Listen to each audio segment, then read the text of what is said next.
Hey guys, and welcome back to the channel where we do talk all things true crime. If this is your first time here, hi, hello, and welcome in. It's good to see everybody. Good to hear. Well, you know what I mean. Good to see you guys coming back for yet another upload. So if you don't mind, if you're watching, please leave me a comment. I do love to hear what you guys have to say about the videos. So we're going to be watching the IdahoFour podcast today. It's going to be season 2 of this podcast, episode 1. Season 1 is available on my playlist under the IdahoFour or under the Case Against Bryan Kohberger tab if you'd like to review those. I wanted to put this podcast out, to you guys in case you didn't want to listen to the commentary, from the live. So this is going to be, like I said, season 2, episode 1. And I'm going to put overlays up. That way you have something to look at as you're watching the video. And just as a sidebar, this is my third time trying to record this. I had it almost all the way done, literally less than a minute left, and I accidentally hit a button. So my fault. But I'm going to pull this up right now and we were going to get started. Thank you guys for being here. If you do appreciate the content, don't forget to subscribe and don't forget to hit the like button. We do go live daily.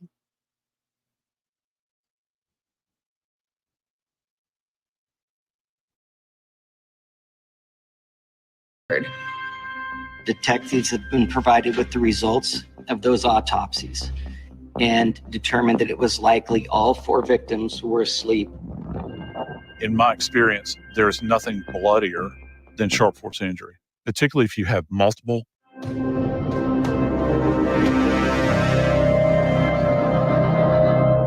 This is the Idaho Massacre, a production of KT Studios and iHeartRadio. Season 2, Episode 1, Nightmare in Moscow. I'm Courtney Armstrong, a producer at KT Studios with Stephanie Lydecker and Gabe Castillo.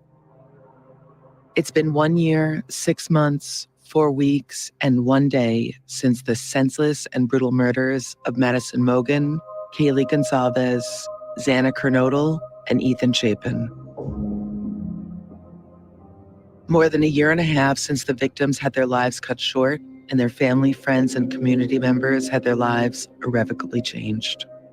In that time, a suspect has been brought into custody and pretrial hearings have occurred, shedding light on how the trial may pan out. $3.6 million has been spent to date by the state of Idaho, and an alibi for the accused has been put on the court's record. Here's Stephanie. This particular case is everyone's worst nightmare. It's kind of like the scariest movie. It checks every terrifying box. Just imagine 4 incredible young adults at the most optimistic time. They had great friendships. Just ahead were finals and all of their firsts. Things like graduation and first jobs, first love. And they did everything by the books. They went out in pairs. They were safe. They were inclusive and they had many friends in and out of their house. Yet even then, they were slaughtered one by one with a knife. So violent, so seemingly personal. This could have been an attack on any one of us. And for the accused on the other side, Bryan Kohberger was a criminology PhD student. He was a scholar and also had his whole life ahead, upwardly mobile, and by all accounts came from a really loving family. And can you imagine what it's like for his family? His father was a maintenance worker who went into debt putting his son through college. His mom worked at a Pennsylvania school assisting special needs students, and he was the baby of their family, the only son. He had 2 older sisters. One of his sisters went on to be a mental health therapist, who, by the way, lost her job because of her brother's arrest. And his other sister was an actress. The only thing really notable about that is that she was in a horror film where the plot line is a group of students are stabbed to death by a masked killer. And on the one hand, he says he is innocent. Maybe he's just being targeted. Because if that's not the case, then this is the most sinister story ever told.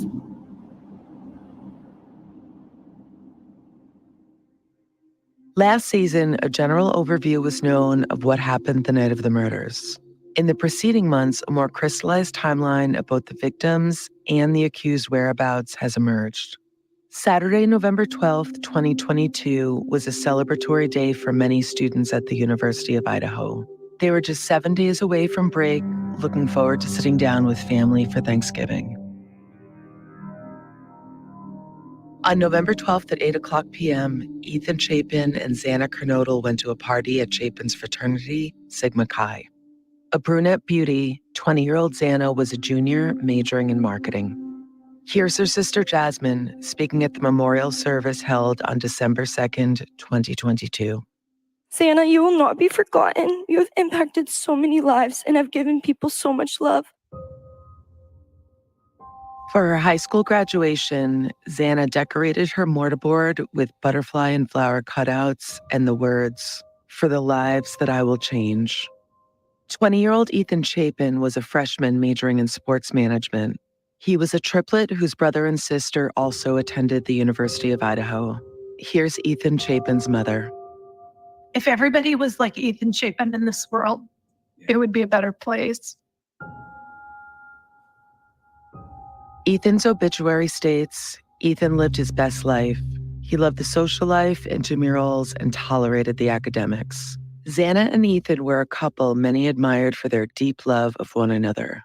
One of Xana's 2 surviving roommates placed the pair at Ethan's fraternity party between 9 p.m. and 1:45 a.m.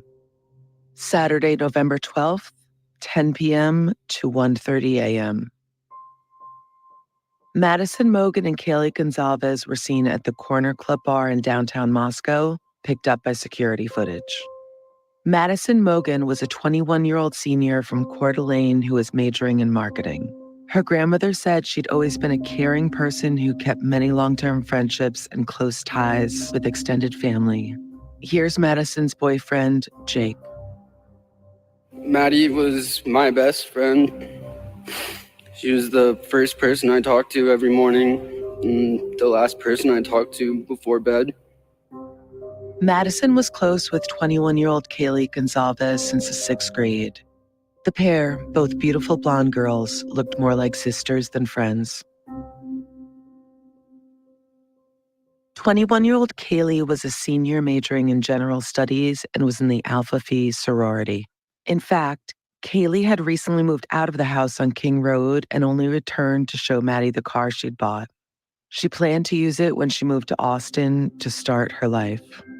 Kaylee was just weeks away from graduating.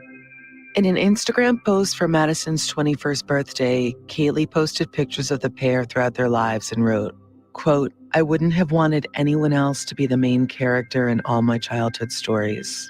Madison replied, "I love you more than life, my best friend forever, and more." Here's Kaylee's father. These girls were absolutely beautiful. They came here together, and in the end, they died together. In the early morning hours of Sunday, November 13th, the temperature in Moscow, Idaho hovered around 28 degrees. The air was thick with ice fog. At approximately 1:30 a.m., Kaylee and Madison were seen at a downtown food truck, the Grub Truck, located less than a quarter mile south of the bar they'd been at earlier, the Corner Club. Here's some audio of the footage captured on a Twitch live stream. It is the last known audio of the 2 best friends. Welcome back. Vince, I think I would like the carbonara. Okay. But if I have like a free grub truck on my app. Oh, yep. So what you want to do is we'll actually do this. There you go. Thank you. Absolutely. Here is the exact timeline of this night. 1:45 a.m. According to a surviving roommate, Ethan and Xana returned from the fraternity party to Xana's home at 1122 King Road. 1:56 a.m. Just 11 minutes later, Madison and Kaylee left the food truck using their sorority's designated driving service. By 2 a.m., everyone was home for the night. 2:42 a.m. A cell phone connected to accused murderer Brian Koberger's home in Pullman, Washington, showed him leaving his apartment. At the time of the murders, Koberger was a 28-year-old PhD criminology candidate at Washington State University. He was located approximately 10 minutes from the University of Idaho. Cell phone data showed the accused traveling south for 5 minutes until 2:47 a.m., at which point the phone stopped reporting to the network. The accused was driving a 2015 white Hyundai Elantra. 3:29 a.m., a white sedan is seen passing by the victim's residence on King Road. 4:00 a.m., Xana Kernodle receives a fast food delivery to the house. 4:04 a.m., there is another sighting of a white sedan driving down King Road past the residence. 4:12 a.m., Xana is on her phone scrolling through social media. 4:20 a.m., a white sedan is seen leaving the area at high speed. The accused's phone appears to be turned back on and pinged south of Moscow, Idaho, on State Highway 95.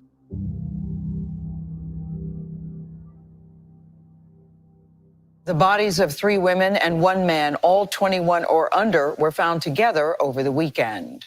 The autopsy report reveals the victims were stabbed to death. Here's Stephanie. So much has been reported about the magnitude of violence that these 4 victims suffered. And everyone understands that what happened that night was an unparalleled tragedy. But here's what we know as a matter of fact, taken from the arrest affidavit filed on December 29th, 2022. Some portions of the 18-page statement are redacted, including specific injuries sustained by the victims. It begins when investigators arrived at 1122 King Road at approximately 4:00 p.m. on November 13th, 2022. In an effort to understand the intricacies and protocols of scene security and processing of a crime scene, we reached out to forensic expert and host of the podcast Body Bags, Joseph Scott Morgan. I asked Joseph what an officer is looking at or thinking about when they enter a scene for processing. Here's Joseph. It's hard to avert your eyes when you see evidence of extreme violence. In this case, you would have had copious amount of blood everywhere. And so as an investigator, you're thinking, as horrible as that is, you have to maintain your vision here to separate the horror of what you're seeing from the practicality. And where should I step? Where shouldn't I step? You'd look obviously for a weapon or evidences of forced entry. If you've got sliding glass doors, have they been kicked in? And then I think from a security perspective and also an evidentiary perspective, you check the door, hopefully with a gloved hand.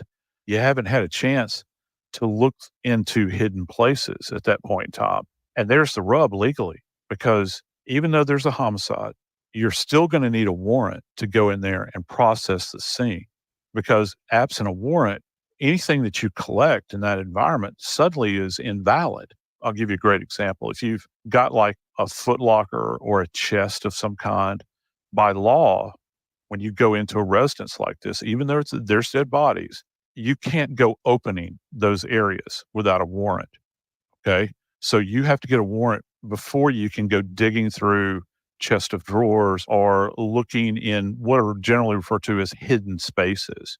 If there's a closet with a door on it, for instance, you can, from a safety perspective, the law allows you to open that door and say, is anybody in here? Flash your light, because that's a reasonable place that you would find a victim and you're trying to assess it. But you can't go peeling through clothes and pulling out shoe boxes and all that sort of thing. So it seems vast, but there is a prescribed methodology for going through one of these scenes. And your job, after you've verified that people are in fact dead in that house, is to secure it.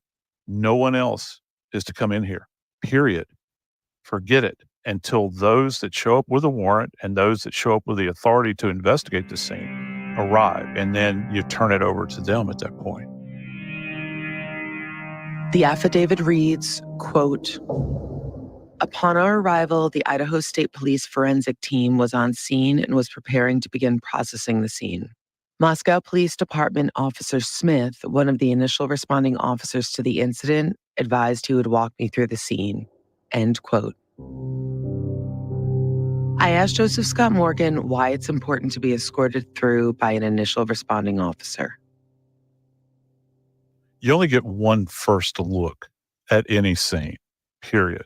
And the person that would have walked in and have found those bodies initially, they essentially have a roadmap in their brain at that point in time. Because trust me, even for the most hardened of police officers, they're going to remember. But from a practical standpoint, when you have another individual that is higher ranking, maybe has more responsibility, it is important that you be walked through. And this is what is actually, there's a term for this. This is called the initial walkthrough. Continuing with the affidavit, quote, Officer Smith directed me down the hallway to the west bedroom on the second floor, which I later learned was Xana Kernodle's, end quote. Here again, Stephanie. Xana Kernodle, age 20, was in a sorority and loved her dog named Shoeshine. She was remembered by her family as always being positive, funny, and was loved by everyone. She and Ethan were in love and, by all accounts, a solid couple. The affidavit continues. Quote, as I approached the room, I could see a body later identified as Kernodle's laying on the floor. Kernodle was deceased with wounds that appeared to have been caused by an edged weapon. End quote. I asked Joseph Scott Morgan what we could take away from this statement. So what we can learn from just that statement alone is that these wounds were so obvious that a person like this that doesn't see them day in and day out, they recognize that these are sharp force injuries. And apparently they were so glaring that he had no trouble, making that assessment. Xana was where? Not in her bed. She was on the floor. So you have that question as an investigator. Why is this young lady on the floor and not in the bed? That's an important point for investigators to consider, because if you say that she was in her bed, that implies that she was attacked in her bed, killed in her bed, and not moved, even in a postmortem state. Okay. Now you would have to go back to the EMTs, I think, that initially responded. And the question you want to ask the EMT is, okay, let me get this straight. Now, when you walked into this room, did you see this young woman on the floor, or did you take her from the bed and place her on the floor? Because, for instance, if she's unconscious, they're going to try to take life-saving measures, right? It's not a good idea to do chest compressions on a bed. Bed gives. You need a solid backing for that. And many times they will remove people and put them on the floor. Relative to her injuries, she did have an awareness because, we hear a lot in forensics about defensive wounds, okay? And sometimes they're mild. You get bruises on the forearms, like in a blocking position. You can get stab wounds on the forearms. That's not what they're talking about. They're talking about a blade being drawn through the palm of her hand, down to the point where, and it has been stated, this is not me saying it, that her tendons were cut. So that is a robust injury, to say the very least, with a very sharp-edged weapon. So if you can draw a blade across the surface of a hand, you're not just breaking the epidermis or the dermis or the subcu fat. You're going through muscle. You're going through structures at that point in time. It's a deep, deep cut or cuts. And so that assessment is very important to make. Let's stop here for a break. We'll be back in a moment.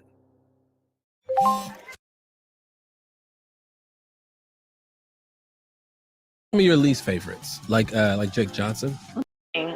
Did they? Whatever your interest, we enjoy a brand new. Continuing on with the affidavit. Come and schedule your personal tour with a new home. Followed by Joseph Scott Morgan, are identified as new home is waiting on. Start making memories.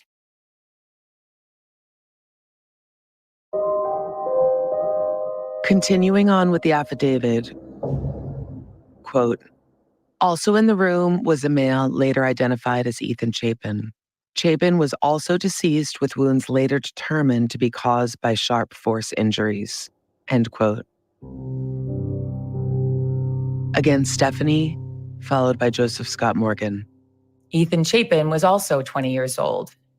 He was actually the firstborn of triplets. His siblings also attend the University of Idaho.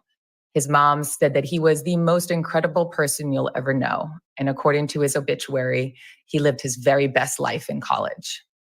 First off, we have to begin to think about his remains in relation to Xana's remains, Ethan's remains in relation to her. Ethan's a big kid. He's robust. He's an athlete. You can only imagine when faced with an aggressor, he would respond. So I think one of the questions we would have to ask is, was he lying in bed asleep? And he awoke as a result of a disturbance, covered the distance from the bed to the door, and there he is met by an assailant. This seems to run contrary to even pressers that I have borne witness to, where it is stated in the presser that the victims were asleep. The presser or press conference Joseph refers to took place on November 21st, 2022, just 1 week after the multiple homicides. Here's Roger Lehner, Moscow Police Department Operations Captain. Detectives have been provided with the results of those autopsies and determined that it was likely all 4 victims were asleep during the attack. Some of the victims had defensive wounds. Again, Joseph Scott Morgan.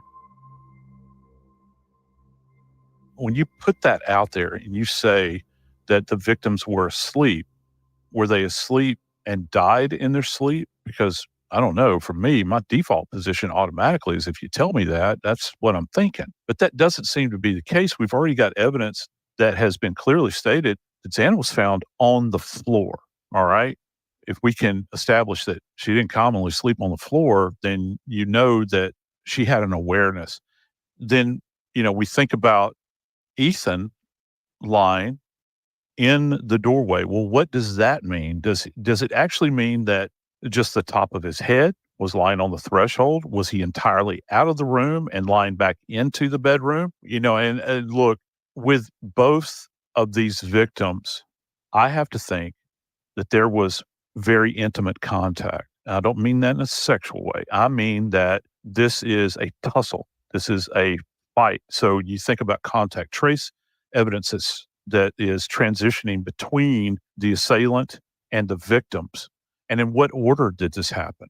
That's important to ask. It's not just the action of the killing. It's those moments, those peri-mortem moments, which means in the midst of death, that are very compelling to me, because you know that there had to be very intimate, up close and personal contact between the assailant and these victims. For further clarification, I asked Joseph about the significance of Ethan being reported found, quote, in the room in this report versus other reports we've read placing him in the doorway.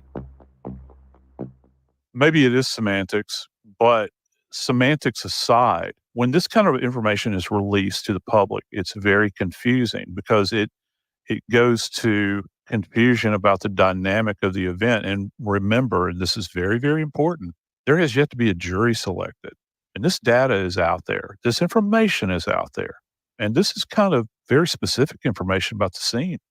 Very specific. You're not just talking about 2 victims here that died of sharp force injury. No, we've discussed being on the floor. We've discussed specific injuries. That's very detailed information that has now jumped out from inside of that kind of protective investigative bubble. And so it might be semantics. However, it is important, and this is going to have to be explained, and it will be explained. That question will be asked. All of this is going to be on display in court. I don't know how far it will go, but it's certainly interesting because I was confused. Because from when I initially heard the presser that the chief gave, he plainly stated they were attacked while they were asleep. Okay. Don't know what that means, but I gotta tell you, it doesn't necessarily marry up with the idea that one victim is lying in the doorway and the other is on the floor adjacent to the bed. The affidavit continues, quote, the 3rd floor consisted of 2 bedrooms and 1 bathroom. The bedroom on the west side of the floor was later determined to be Kaylee Gonzalez's. I later learned there was a dog in the room when Moscow police officers initially responded. End quote. I asked Joseph if there's a standard protocol at a murder scene when a pet is present. When you actually have an animal present at the scene, I've worked cases like this where, I remember one case in particular where I had a cat that was super saturated in blood. As a matter of fact, they had tracks through the blood and there were bloody paw prints everywhere. As a result of that, you would want to get that animal secured as quickly as possible. If you have a collar that has what appears to be blood evidence on it, whose blood was it? And that can go to sequence of events. If you find a collar and it's on the third floor of the home, but yet you find blood sample on that collar from individuals that are on the second floor of the home, how did that happen? How is that explained? So yeah, you should treat that animal as if they are evidence, and they are evidence. So the dog plays a crucial role. Once again, from the affidavit, quote, Officer Smith then pointed out a small bathroom on the east side of the third floor. This bathroom shared a wall with Madison Mogan's, hereafter Mogan's bedroom, which was situated on the southeast corner. Here's Stephanie, followed by Joseph Scott Morgan. To say that Maddie was loved by all is such an understatement. Maddie was known for her laugh and her offbeat sense of humor. Maddie was a waitress at the Mad Greek restaurant and was using her marketing skills to run a social media campaign for them. She planned to move to Boise after graduating in the spring. Kaylee Gonzalez and Madison Mogan were best friends since they were little girls. Kaylee was the middle child of her family, and she did absolutely everything she set her mind to.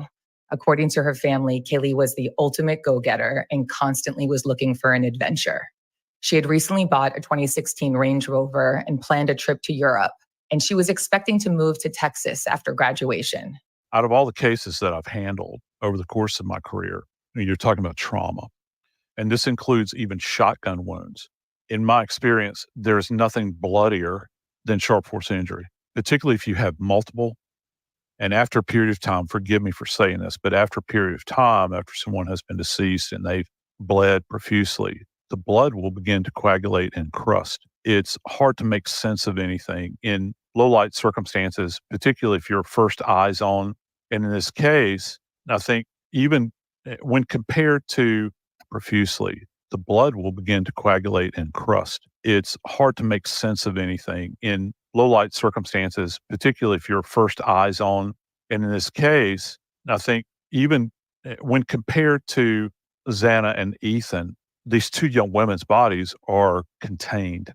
They're in a single space. So I'm not saying that it would be easy to process those bodies, but given the contained space that they're in, it wouldn't be as taxing, I think, for the investigator. And you can also begin to understand the dynamic, I think, a little bit of the event, because if you have blood on the bodies of those downstairs that has been transferred from those upstairs, that goes to sequencing, because essentially itself acts as almost like a method of inoculation with this blood. So you're introducing blood into other victims as you go down the timeline here.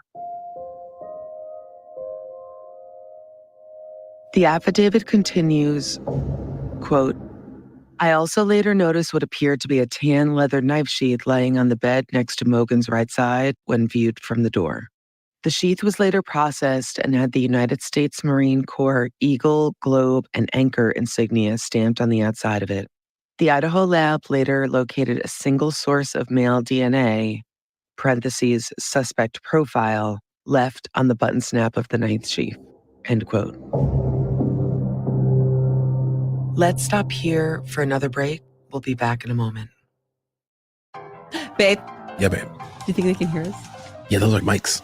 Guys, we are back. We are so excited. It is season 2 of your favorite New Girl Rewatch podcast. We have got a new season, we got a new name, and we got a brand new episode every week starting July 2nd. Yeah, I am so excited for you folks to check out this mess around. When I say it's going to get weird, I mean, it's going to get Just okay, save it for the show. Okay, that's probably for the best. We've got some of your favorite people from the New Girl universe. We've got the creator and showrunner, Liz Merriweather. We got the Max Greenfield, Olivia Munn. We also have some of your least favorites, like Jake Johnson. Lamorne. No, I'm just saying, like, if you're listing off your favorites, like he's still a favorite. He just, Hannah, what's up? We do have Jake Johnson, though. Yeah. Listen to the Mess Around on the iHeartRadio app, Apple Podcasts, or wherever you get your podcasts. Hey there. We're My USA Credit Union. We're the simple, go all in, slightly quirky cooperative, can do place to bank. We're for those building toward the future, creating the life of your dreams. We'll always tell it to you straight and help guide you through each step of life's journey. When you join My USA, you've got a best financial friend for life. We're always rooting for you, like a best friend should. MyUSACU.com. This institution is not federally insured, but ASI insured and equal opportunity lender. Contact the credit union for complete details. Come play Skyline's 75th Coney Hunt game. Use your phone to search for virtual conies, tap to collect coins, and redeem them for exclusive Skyline merchandise at participating Skyline restaurants for a limited time. Details at SkylineChili.com/Coney Hunt.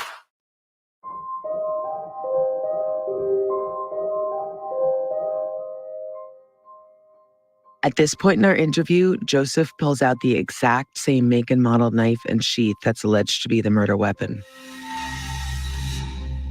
That's it. This is the exact weapon. It's the same one that was used. Oh my gosh. So this thing is like really heavy. It's very robust, very robust. And Courtney, right out of the box, I could have shaved my beard with this thing. It's that sharp, right out of the box. And you can see this one's got the USMC. Yeah. That's what they found. Oh my gosh. And this, I think, is where they recovered the DNA from. And he may have wiped the whole damn thing down, okay? But the one place that he would not have accounted for is this button snap. And if you drag your thumb across it like that, you're going to put skin cells in here. Because these people in the lab, Courtney, I got to tell you, they're pretty amazing. They consider things that you and I don't consider. This is what we harvested from that area. And if he wipes that damn thing down, let's just say he prepared before he got there. Okay, I've thought about this. So he would be walking in with this like this. And it almost seems Shakespearean. I've always envisioned him getting on that bed or standing at the end of the bed and maybe bumping the bed to wake them up. And he gets into this frenzy and he attacks him with a knife, and he's a sadist and he's inflicting pain. And in this frenzy, he drops the sheath. And I can only imagine he had an oh shit moment, I guarantee you, when he rolled back to his apartment. He's like, wait, where is this thing? I got the knife, but I don't have the sheath. You know, I'm thinking he's got this going on in his mind. And at this point, he's past the Rubicon. Our goals for this season are multi-pronged. Here's Stephanie. We're going to unpack the facts, hopefully to better understand the law, search and seizure issues at play, how the demolition of the crime scene may or may not have impacted things moving forward. We want to contextualize what's been happening for family and friends in the wider community in the wake of such a tragedy. And we really want to understand the psychology, what might shape the mind of a killer. This season on the Idaho Massacre.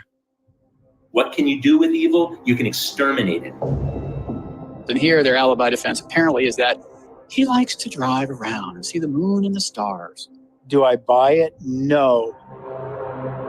We all like to believe in our hearts that if we come across somebody who's violent or dangerous, that we'd get a spidey sense. Did you have that feeling that he was capable or off?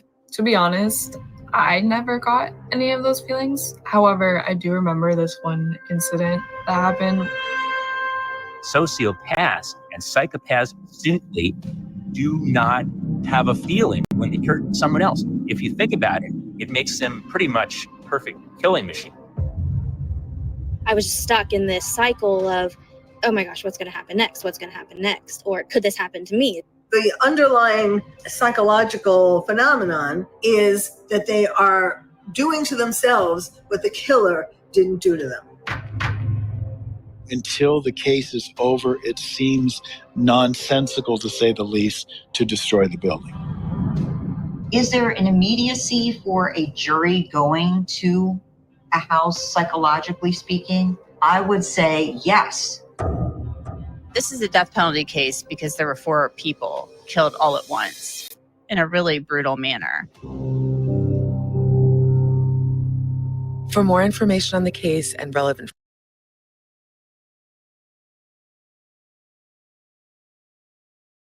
Okay, so that is the end of the podcast. Let me know what you guys think below in the comments. They are going to be interviewing Brian Kober, one of his, I guess, friends. So, and they've never come out and smoked before.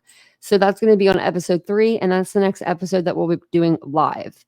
And then the next day or a couple days after, I'll have it out on a video for you guys. So thank you so much. Don't forget to subscribe and like, share. I would really do appreciate that, and it does help the channel grow. I can't thank you guys enough for being here and just showing up, watching the videos, and liking them. If you would like to become a member to help the channel grow even more, that would be greatly appreciated. And you can go to my homepage and hit the join button to join the channel. We have a lot of very great members, and we do a lot of members only lives and all kinds of really nice stuff for the members. So I will see you guys on the next live or the next video. Bye, guys.